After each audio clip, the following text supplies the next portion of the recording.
My name is Thumbay Moideen. I am the founder president of a group called Thumbay Group. Our core business is education and healthcare.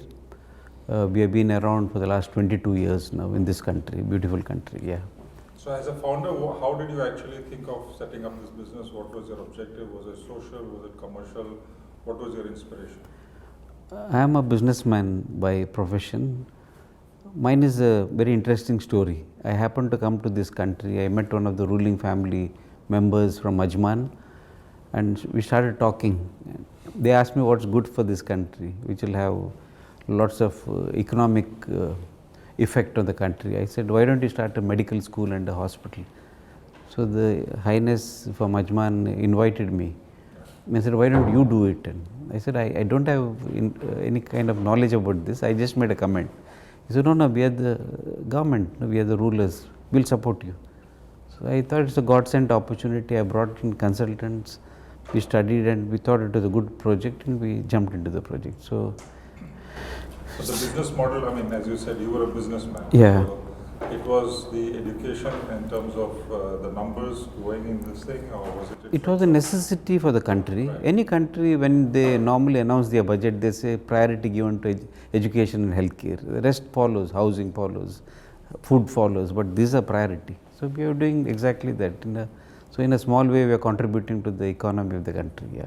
So 22 years ago, who was your chief technology officer, or what was how are you comfortable about? We started in a very small way, as a humble beginning. Right. But from year one, we had about 100 people working. Vignesh was a IT head, so he set it up. I am not very well versed with technology, but I wanted the best for the organization. So we diversified, from education, healthcare. We have trading, we have hospitality.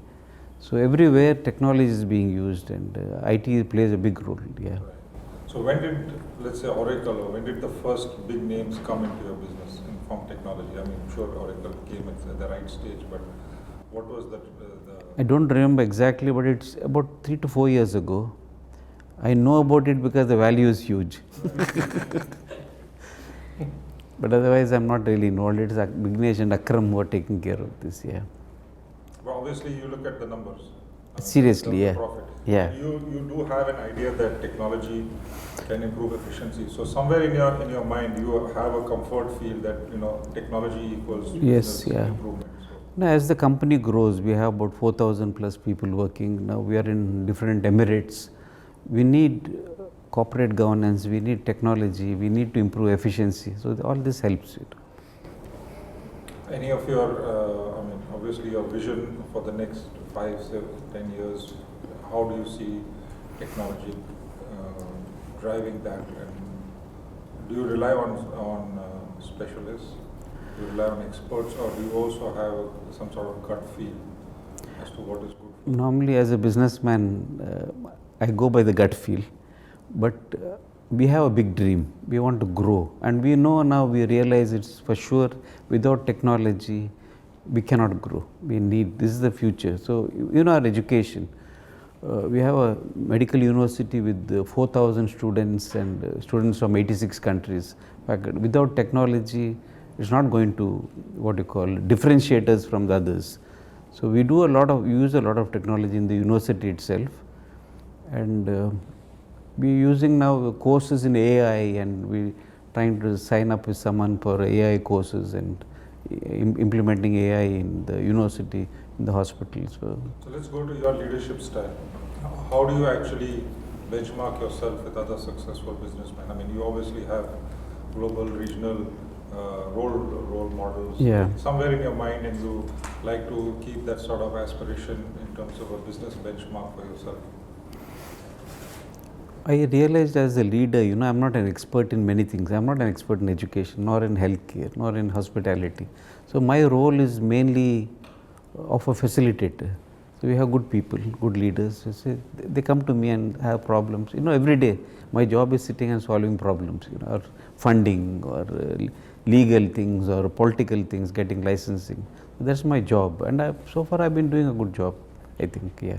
But you benchmark yourself always with some other successful business people, or There are always role models for every leader.